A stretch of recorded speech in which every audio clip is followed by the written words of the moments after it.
amable, muy poco, eh, nunca le levantó la mano a un hijo, siempre fue un papá cordial. Nunca dictó, digamos, clase de cómo se debía actuar, sino que con su ejemplo lo hacía.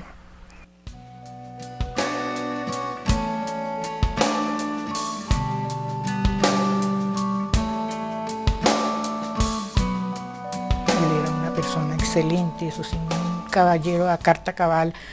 Yo nunca lo oí que gritara a nadie ni nada de eso. Le pedía a uno con qué cariño el favor de las cosas y todo. Él no, una persona excelente. Un faro moral, primero que todo, a una persona independiente, valiente y sobre todo, digamos, me parece que alguien que ponía el periodismo y los principios por encima de cualquier otra consideración, y eso era, digamos, muy importante en ese momento y sigue siéndolo hoy en día, pues son pocos los que hacen eso.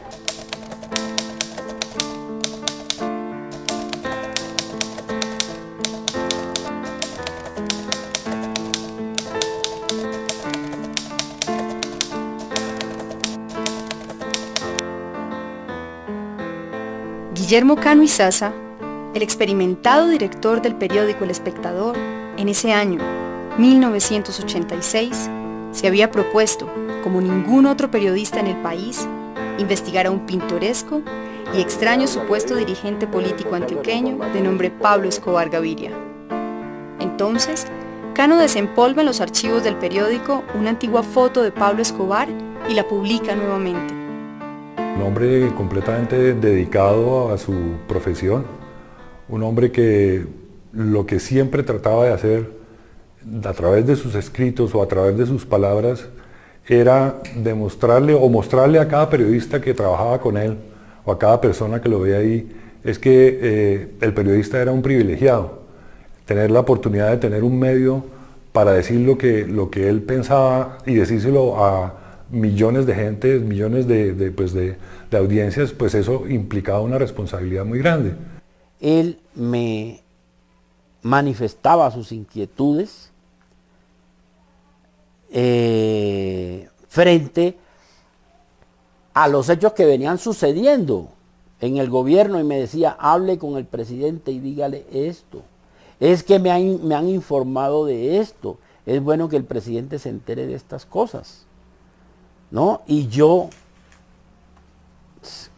repito, si bien no estuve en ese trágico momento del asesinato de don Guillermo, yo creo que yo hablé con él, si mal no recuerdo, yo hablé con él ese día en las horas de la mañana.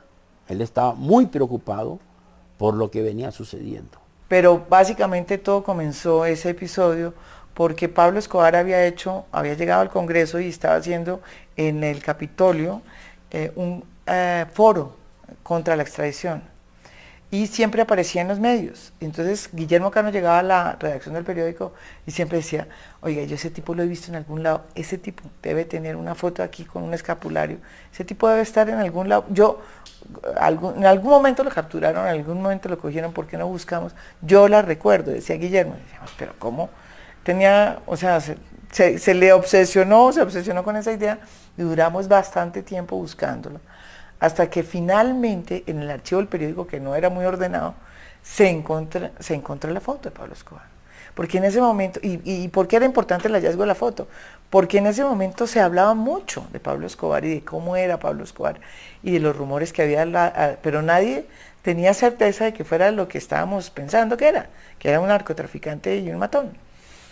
Esa foto, cuando sale esa foto, vemos que es una foto escapulario. O sea, es una foto tomada a la entrada de una prisión, ¿sí? La foto del escapular, decía, arrestado en 1976 por narcotráfico. Y dice en la foto que las personas que fueron parte de la investigación, los agentes que hicieron esa investigación, fueron posteriormente asesinados. Entonces empezamos a buscar la historia, y esa historia es la que se publica los 2 días en El Espectador en primera página. Esa historia después ayuda a Rodrigo Lara, para que Rodrigo Lara pida ante el Congreso que se levante la inmunidad parlamentaria, que hoy paradójicamente la estamos volviendo a poner, ¿no? Entre comillas, entre paréntesis, la reforma judicial vuelve y pone una inmunidad parlamentaria, que era muy difícil de quitar, muy difícil, pero logra Rodrigo Lara que haya una mayoría en el Congreso y levantan esa inmunidad parlamentaria por cuenta de esa nota. Entonces, claro, cuando la levantan ya, Pablo Escobar se siente que está desprotegido y se va a los meses de publicar, esa nota, en ese momento Pablo Escobar decide irse a la clandestinidad, se sale del Congreso y se va a la clandestinidad.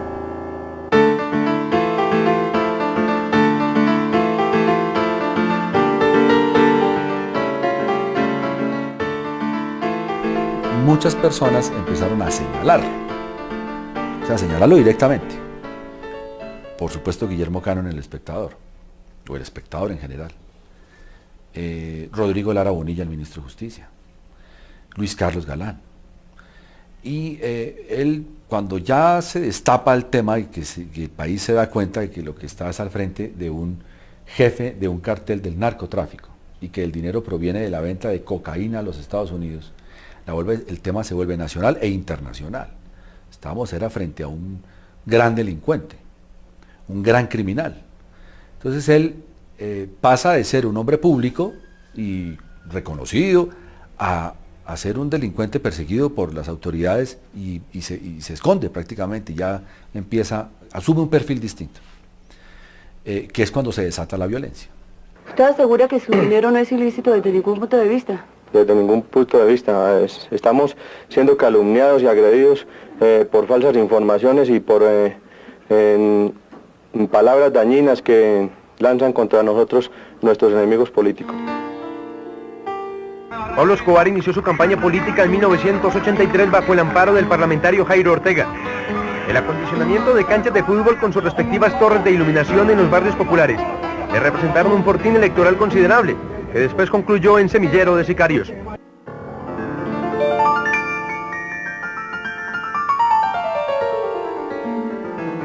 La historia dice que fue el haberle cortado la carrera política a Pablo Escobar lo que lo puso en la mira, ¿no? Con aquella vieja historia que había publicado El Espectador de un caso de narcotráfico de él y haberla reproducido cuando él ya era congresista, con lo cual pues perdió la investidura y tuvo que renunciar.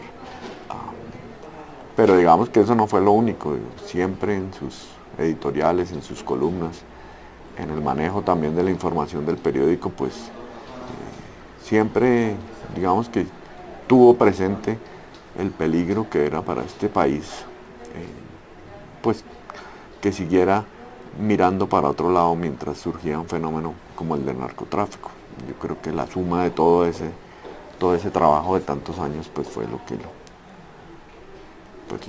llevó a la muerte. Este tema del narcotráfico que estaba por todos lados y no estaba siendo informado adecuadamente en los medios. Y Guillermo Cano se dio cuenta. Y empezamos a hacer fotos y perfiles de esos personajes extraños. Cuando a él lo matan, el único personaje que se había descifrado hasta ese momento realmente, con el tema de Tranquilandia y la retención de todas las avionetas por parte de Rodrigo Lara como ministro de Justicia en Aerocivil, era realmente Pablo Escobar y los hermanos Ochoa. De resto, no sabemos nada más. Lo cierto es que al año, más o menos al año de la toma del Palacio de Justicia, pues la Corte se reintegró, llegaron nuevos magistrados. Al año exactamente la Corte tumbó el tratado de extradición. O sea que Escobar logró lo que quería, tumbó el tratado. Y es en ese momento, año 87, en donde El Espectador, con un famoso editorial de don Guillermo Cano, le dice al gobierno: si cayó el tratado de extradición, usted puede extraditar por vía administrativa, porque legalmente está permitido hacerlo. El patrón tenía una cosa, que era un servicio de inteligencia muy delicado en Bogotá, donde habían notificadores de la Corte Suprema de Justicia, notificadores de los juzgados, universitarios, periodistas, una cosa muy compleja pagada en dólares. Si había que comprar un apartamento de 200 millones de pesos en la época, se compraba un carro Mercedes, todo muy costoso. Entonces todo el que fuera a favor de la extradición se le hacía inteligencia, a don Guillermo Cano ya le tenía la inteligencia.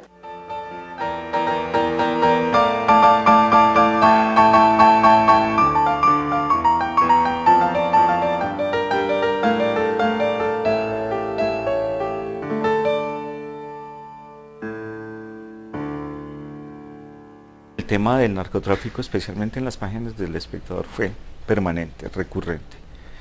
Desde cuando yo empecé siempre había estado ahí presente. Entonces ya era mucha información que se fue compilando a través del tiempo de ese tema, del tema del narcotráfico, del tema de la corrupción y el tema, en fin, el tema, por supuesto, el tema de Pablo Escobar.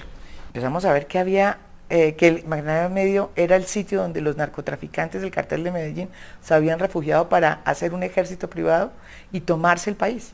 Básicamente eso fue lo que descubrimos. Empezamos a ver que había unos señores israelíes como el señor Jay Klein. O sea, la primera información sobre Jay Klein la sacamos en El Espectador. La primera información sobre las escuelas.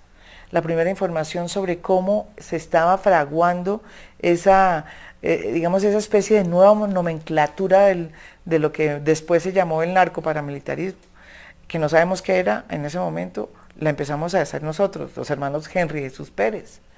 La historia del Magdalena Medio, los hermanos, un señor Trump, que nadie recuerda, pero es un señor muy complicado y que tuvo mucho que ver con muchos de los asesinatos de políticos, como por ejemplo Luis Carlos Galán, Ariel Otero, parte también de ese engranaje. Y obviamente detrás de todo eso, Rodríguez Gacha, que era el monstruo que permitía que esto pudiera, o sea, el que era dueño de todas las tierras, y Pablo Escobar. Entonces descubrimos que el narcotráfico era mucho más que eso, que era una cosa que tenía que ver con tierras, que tenía que ver con políticos asentados en la zona y con militares. Fue la primera voz, podría yo decir, que se alzó contra el narcotráfico y anunció, digamos, los peligros que corría este país si no paraba el narcotráfico, digamos, si no se paraba, digamos, de frente en contra de ese fenómeno.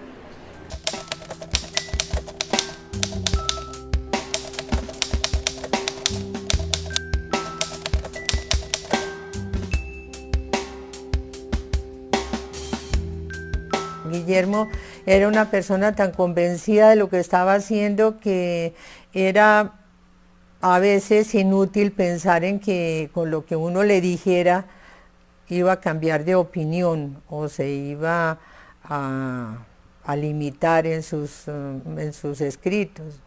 Eso era algo que él tenía en su conciencia y que alguna vez cuando se le dijo lo contestó, es lo que tiene que hacer un periodista, es la responsabilidad que tiene, es el trabajo que debe hacer si de verdad quiere ser un buen profesional, si de verdad respeta a su patria y respeta sus ideales. Estábamos en una época de terrorismo telefónico y pues, yo creo que muchos no pensamos en que le fuera a pasar algo, porque era una figura tan prominente y respetable. Él percibía el poder que venía tomando este señor en Antioquia. Y las denuncias públicas del Espectador fueron tan incómodas para el cartel de Medellín, y Escobar, dentro de su análisis bastante primario del tema, con ese poder económico y militar que tenía, pues no, pues él decide, todo el que me ataque se muere. Me parece que fue el doctor Vigilio Barco, si no me acuerdo bien, la declaró por vía administrativa de la extradición, la abrió otra puerta a la extradición, como si don Guillermo Cano estuviera en la fiesta. Al otro día nosotros todavía en la finca, sacó un titular que decía: se le aguó la fiesta a los mafiosos, eso le costó la vida a don Guillermo Cano.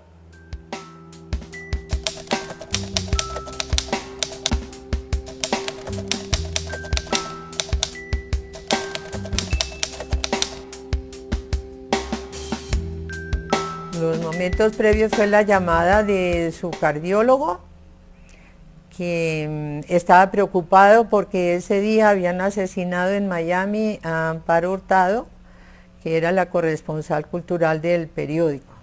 Y en un momento se pensó que hubiera podido ser la cuestión también del narcotráfico, pero eso Guillermo nunca creyó que eso fuera así, sino que tenía que haber alguna cosa muy especial, como realmente se supo después.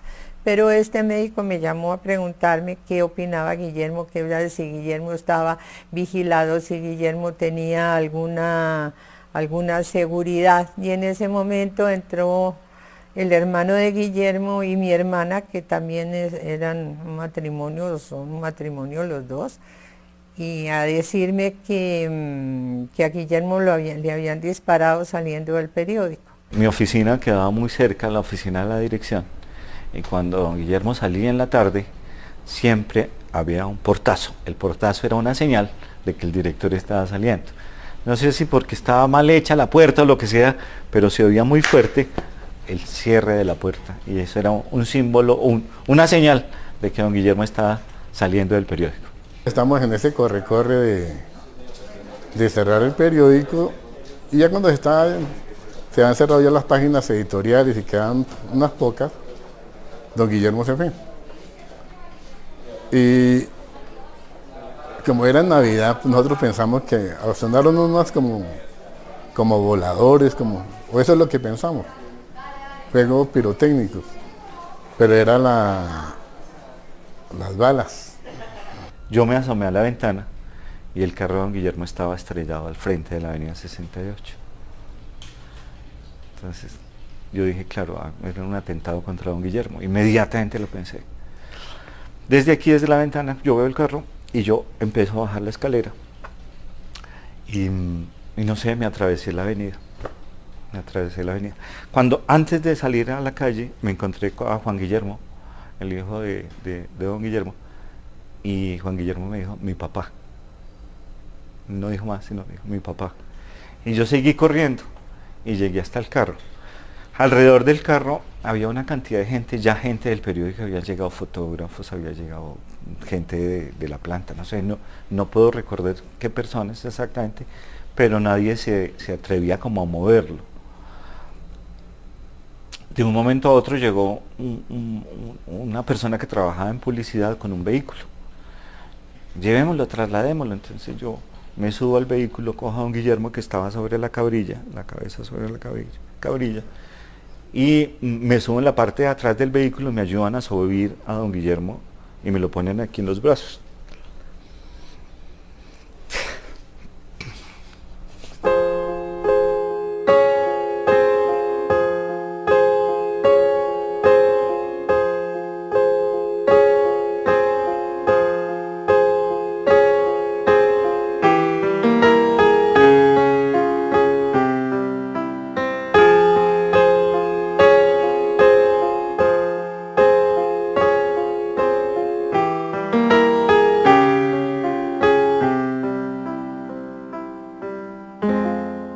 Lo alzo, me lo pongo en los brazos y le tomo la cara y le abro la boca para que respirara. En fin, empezamos nuestra carrera a buscar, que decía Alfonso Converse, era la persona que estaba conduciendo el vehículo, y nos vamos aquí al al hospital de la policía. Pero ese hospital, nadie sabía, no estaba en funcionamiento todavía en ese momento. Estaba listo para ser inaugurado, pero no había funcionamiento. Entonces llegamos ahí y nos dicen, no, están equivocados, tienen que irse a otro lado. El centro más cercano era Cajanal, creo que se llama esa entidad, donde fuimos finalmente. Don Guillermo, durante todo ese trayecto que yo lo llevé y que lo llevaba, estaba respirando, pues tenía sangre, le brotaba sangre y todo, pero él seguía respirando. Nosotros lo habíamos movido del carro hasta el otro carro donde lo llevamos finalmente a la clínica de Cajanal, y él había conservado todo el tiempo los zapatos, que fue una cosa que yo observé, eran los zapatos puestos. Pero cuando lo bajamos del carro y lo subieron a la ambulancia, él ya no tuvo más los zapatos. Creo que en ese momento él ya había muerto.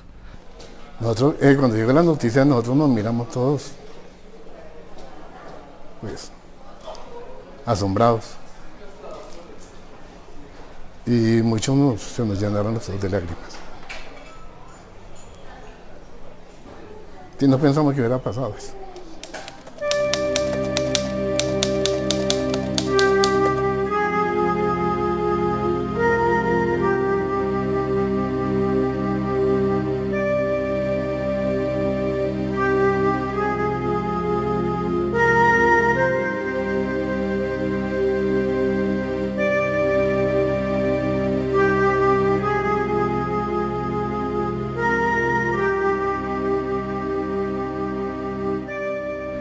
Espectador era un desastre en ese momento, era una gran tristeza, una desolación total, el director asesinado, era la situación de indefensión era muy grande, de angustia, de temor frente a lo que el Estado, simplemente el Estado se había quedado corto para proteger, pues no a los ciudadanos comunes y corrientes, sino a candidatos presidenciales, el director del periódico, magistrados, ministros. Si a esos grandes dignatarios les estaba pasando lo que les estaba pasando por Escobar y por los narcotraficantes, imagínense el resto de los colombianos, la sensación era de indefensión, ¿no? de abandono prácticamente, de sálvese quien pueda. La guerra era una guerra en serio, eso no eran amenazas, era en serio. Guillermo era una persona muy respetable, era una persona muy respetada en los medios, porque yo creo que nadie se imaginó nunca que se atrevieran a matar a un director de un periódico, porque hasta ese momento no había sucedido mayores riesgos, solo habían asesinado sí a la gente del Espectador en Leticia, pero yo creo que nadie se imaginó que fueran capaces de eso. Entonces por eso el país se conmocionó, los medios pararon al día siguiente, no hubo radio, no hubo televisión, no hubo periódicos, hubo un silencio total, lleno de pañuelos blancos de solidaridad. Lo que más me impactó a mí fue el día después, el día del silencio. A mí me parece que fue una demostración muy grande de fortaleza, era que todos los medios en Colombia se silenciaran por la muerte de un personaje que había hecho una lucha tenaz en contra del narcotráfico. El 19 de diciembre, por primera vez en la historia, la prensa, la radio y la televisión pararon voluntariamente su trabajo durante 24 horas. Era la marcha del silencio para decirle al país que el periodismo colombiano no se quedaría callado.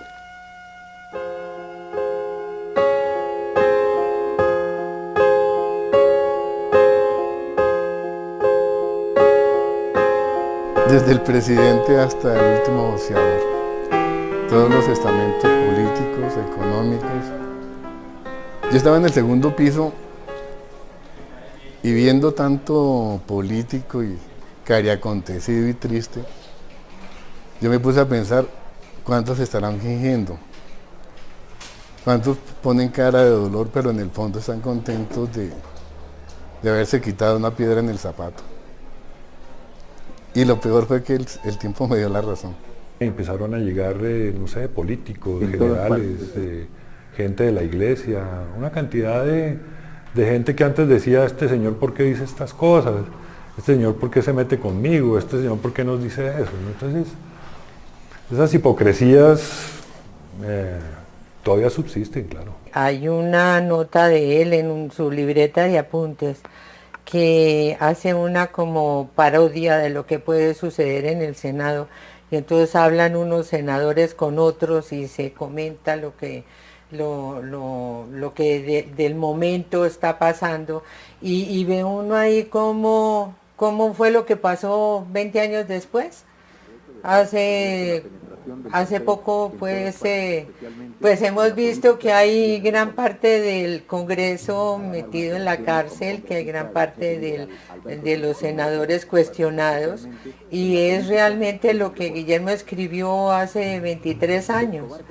Entonces piensa uno, ¿y por qué no le hicieron caso? ¿Por qué los partidos no fueron más consecuentes con sus ideales? Eso es triste. Ya volvemos con Víctimas de Pablo Escobar.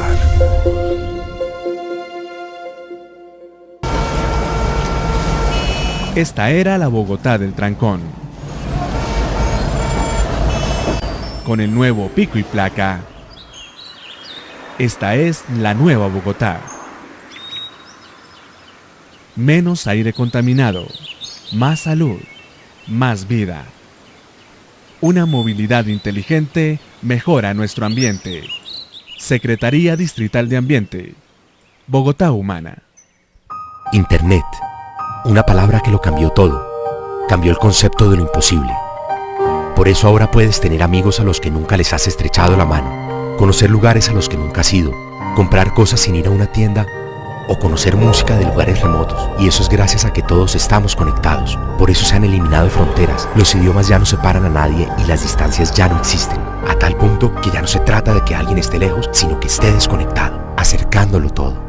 Vive digital. Siga con nosotros en Víctimas de Pablo Escobar. La investigación del crimen de Cano se convierte en otra pesadilla. Al abogado al que llevaba el proceso, Héctor Giraldo Galvez, también lo mataron. A la gente del Espectador en Medellín también lo mataron, ¿no? Y en esos años el país estaba invivible. Primero el caso tuvo un juez que fue el mismo que le dictó un habeas corpus a uno de los Ochoa y lo dejó salir libre después de haber sido capturado. Después vino un juez que lo amenazaron y se retiró del caso. Después vino una jueza que con mucha valentía dictó orden de captura contra Pablo Escobar. Yo creo que el periódico siguió aún con más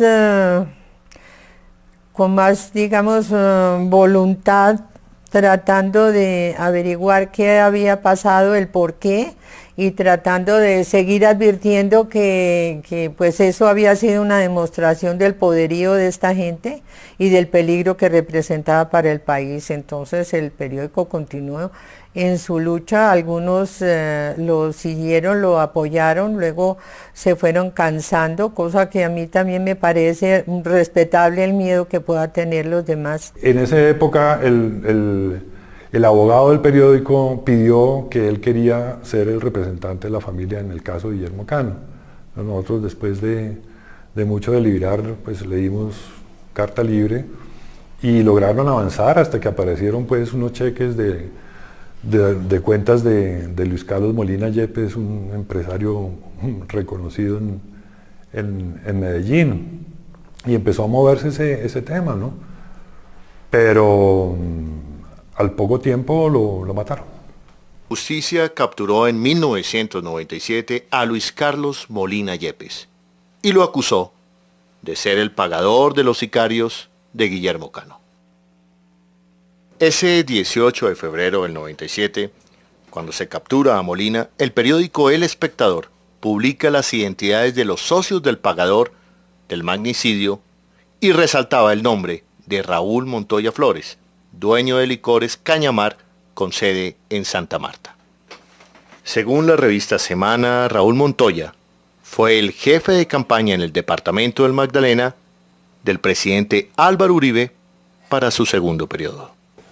Ustedes permitieron una publicación en la cual confunden un hombre honorable como don Raúl Montoya del Magdalena, gerente de la campaña presidencial que acompaña mi candidatura, confundieron ese señor con un narcotraficante notoriamente conocido que es Diego Montoya. Todos sabemos qué fue y quiénes fueron, pero alrededor digamos, del directo responsable de cada uno de esos asesinatos hay un montón de gente que todavía está por ahí sin que se hayan declarado o se los haya declarado culpables o que tuvieron que ver con cada uno de esos asesinatos.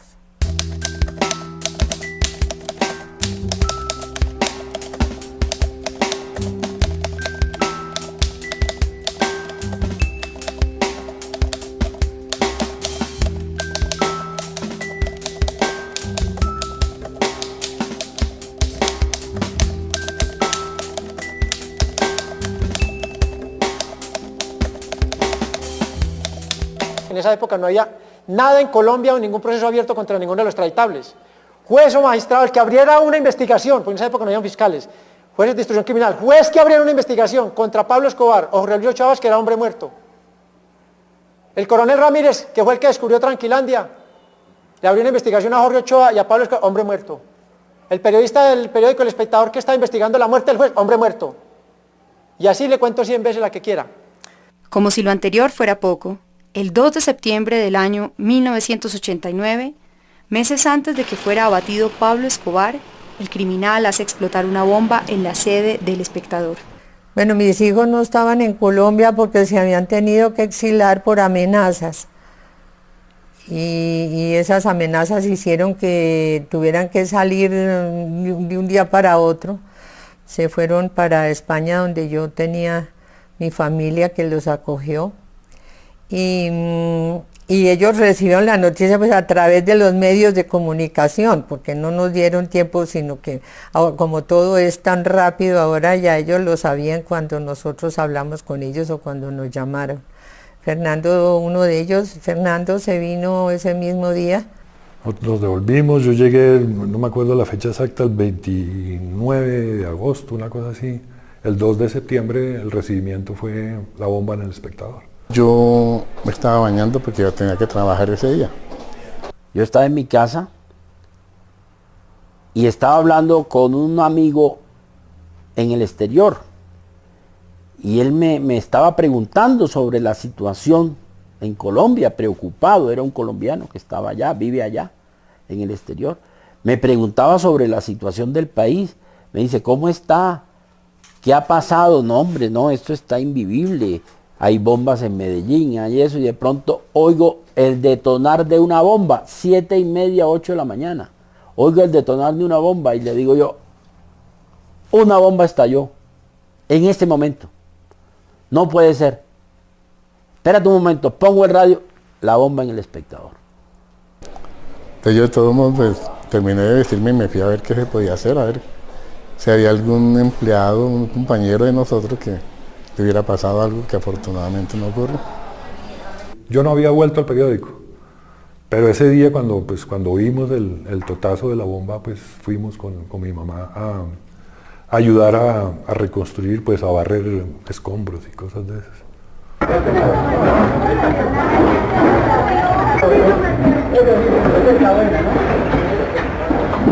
Yo sinceramente en ese momento no pensé que fuera una bomba. Yo dije, Virgen Santísima, esta es como un terremoto. Y yo lo que hice fue acurrucarme en una esquinita y le decía, Virgen Santísima, favorézcanos, Dios mío. Me caían los vidrios, como allá era con vidrios la cabina, de un lado, del otro y atrás, y las puertas esos salían todos, volaban eso, las puertas.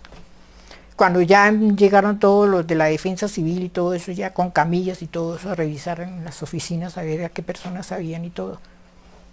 En su momento fue terrible y el temor fue muy grande, pero pues a Guillermo Cano lo sucedieron sus hijos Guillermo y Fernando, Juan Guillermo y Fernando, que siguieron con la misma lucha.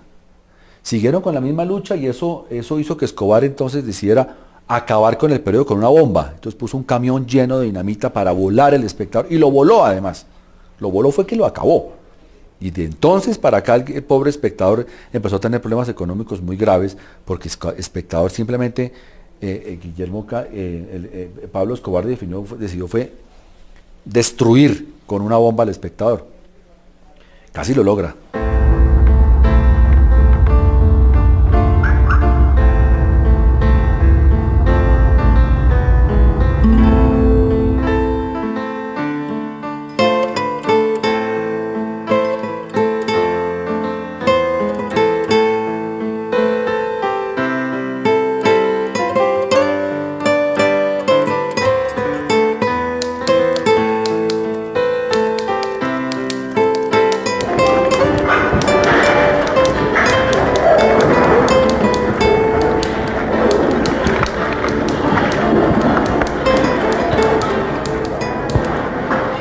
Al día siguiente volvió a ser el Espectador, en blanco y negro porque el color se le dañó, pero volvió y salió, con los hijos a la cabeza.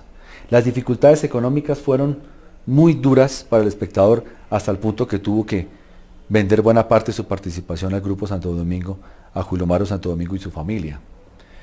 Hoy el director del Espectador es Fidel Cano, fiel heredero de esa familia y de esa estirpe, y el Espectador sigue siendo lo que ha sido siempre.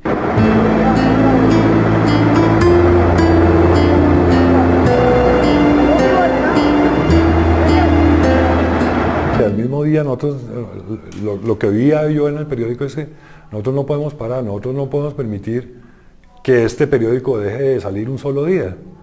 Y esa era la orden, era así salir con 2, 3 páginas, 4 páginas, pero había que salir y demostrar que aquí estábamos todavía, que lo que habían querido hacer de callarnos, pues no lo habían logrado. Pero seguir adelante, tratar de que no se pierda esto, de que estamos heridos pero no muertos.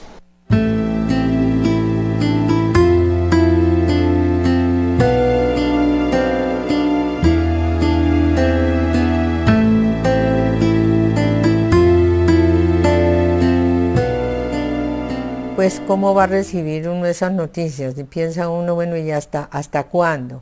¿Hasta cuándo vamos a ser víctimas de esta gente? ¿Hasta cuándo? ¿Cuándo se van a cansar de amenazarnos y de acabar con lo poco que hay? O sea, el día de la bomba sabíamos que detrás de eso estaba la máquina, digamos, de poder que había, que había, digamos, conformado Pablo Escobar y Rodríguez Gacha de manera segura. O sea, sabíamos que era este nuevo ejército irregular que estaba poniendo esa bomba y que empezó a amenazarnos a todos los periodistas que estábamos ahí. A mí me tocó irme, a Nacho le tocó irse.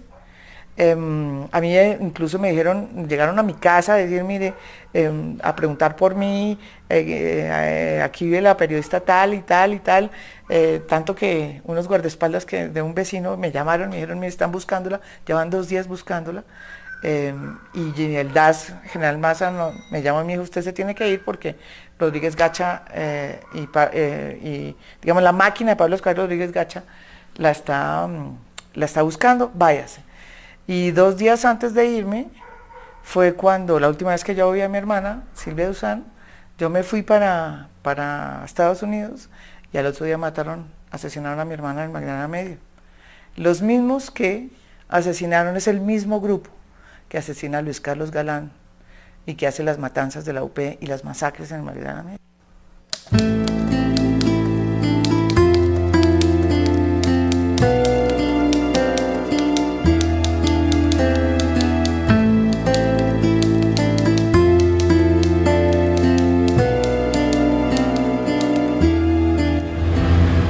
Pero sí sé de personas que escriben en los periódicos que han sido amenazadas de muerte y que inclusive han sido asesinadas vilmente.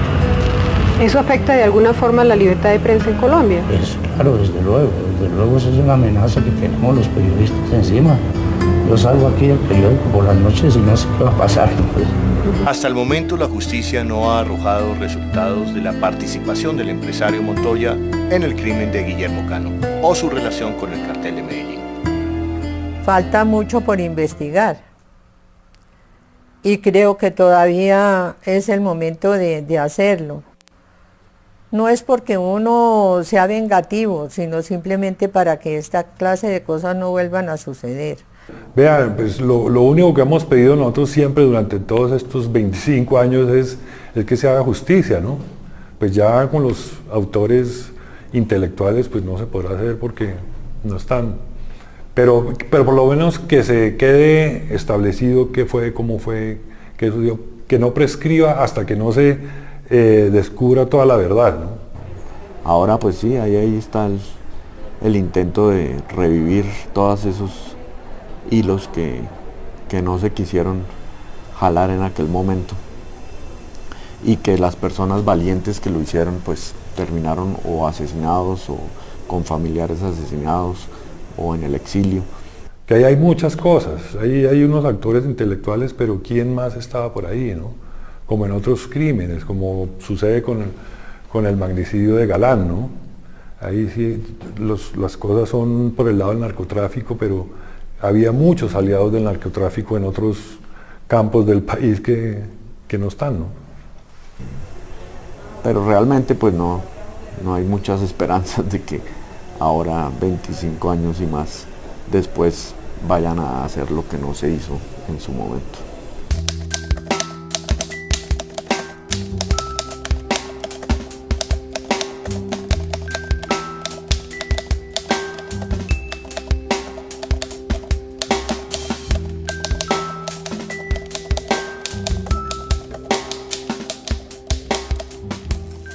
yo tenía la conciencia de que tenía un legado que había dejado Guillermo, que me parecía muy importante continuar y que quería que mis hijos lo respetaran y lo siguieran.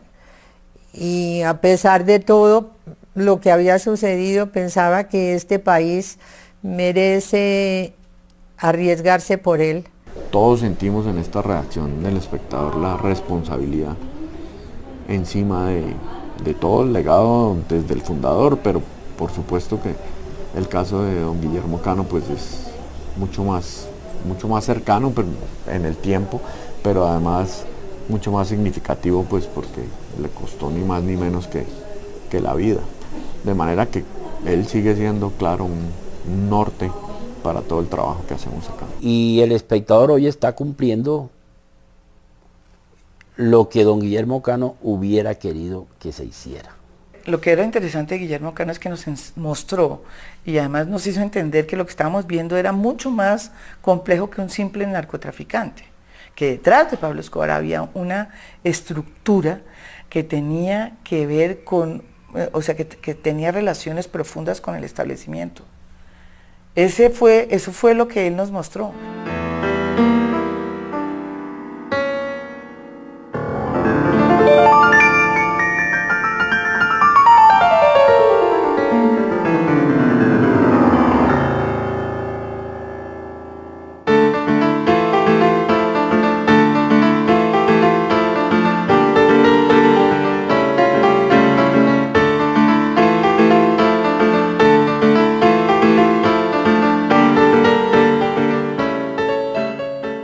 Entonces empezamos a hacer el periodismo que él nos decía, que era busquemos los periodistas, los políticos que están con el narcotráfico. Entonces nosotros pues, empezamos a hacer toda una serie sobre qué estaba pasando en Medellín, cuáles políticos estaban con Pablo Escobar, o no con Pablo Escobar, con el narcotráfico y cuáles se le enfrentaban. El sacrificio de Guillermo no creo que haya servido, porque si uno ve lo que ha pasado en este país, cuando medio Senado y media Cámara están en la cárcel, uno dice, bueno, pero ¿y qué pasó? ¿Por qué no hicieron caso? ¿Por qué no pensaron un poquito en Colombia en vez de su propio beneficio? Yo creo que fue supremamente valioso todo lo que él hizo, pero pues nada justifica la muerte de un ser humano. Creo que es un ejemplo muy importante, pero no sé si habrá servido o no. Posiblemente pues el país y el narcotráfico tomó toda la fuerza en los años posteriores, de manera que uno tendería a decir que no valió la pena.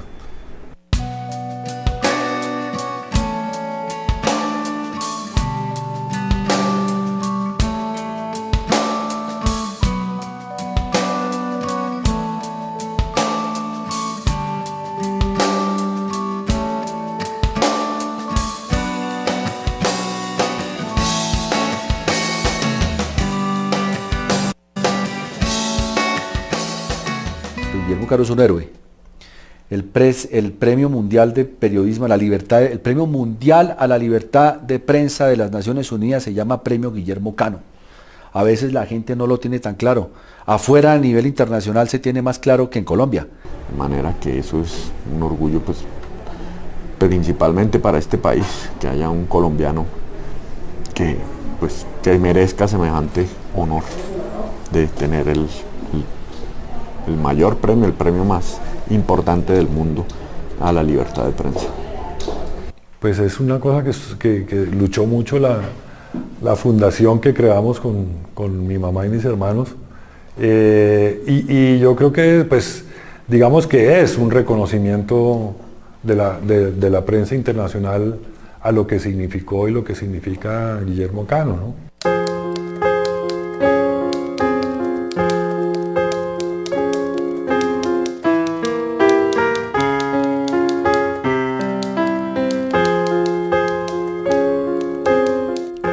Pues perdí la mitad de la existencia porque la otra mitad está en mis hijos, que ha sido la mejor compañía, y en toda esa cantidad de nietos que han ido llegando, que si algo me duele de que no esté Guillermo aquí es que no los pueda disfrutar. De resto pienso que Guillermo se libró de muchas cosas muy desagradables y muy tristes que han pasado en este país, debido en parte a que no se hizo caso a lo mucho que le advirtió.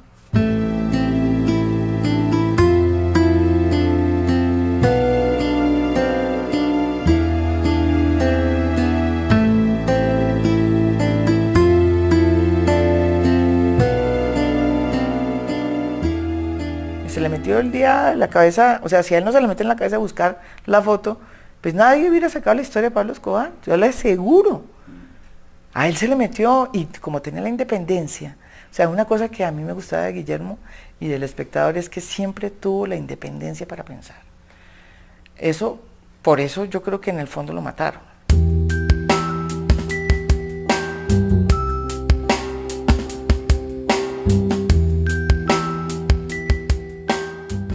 Yo sí creo que muchísima gente se lucró y estuvo participando de las mieles, digamos, de los beneficios de todo este dinero, que todo este dinero producía, y pasaron de agache, claro, en la política, en la misma economía.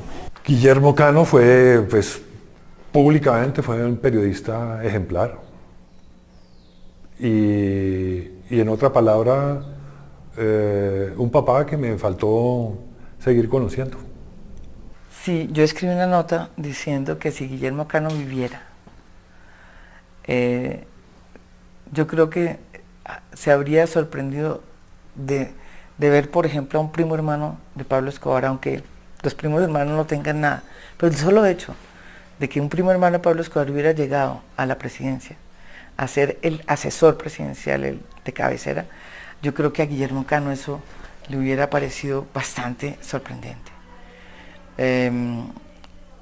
Sobre todo porque es que esa familia sí tuvo que ver con el asesinato, o está relacionada en la investigación que tiene Guillermo Cano, un hermano de ellos, con específicamente la manera como se pagaron a los supuestos sicarios, a los presuntos sicarios de Guillermo Cano, que hasta allá hemos llegado. Entonces yo sí creo que él habría puesto, o sea, me ha dicho, desde su tumba debe estar peleando por allá, diciendo, bueno, ¿y esto por qué?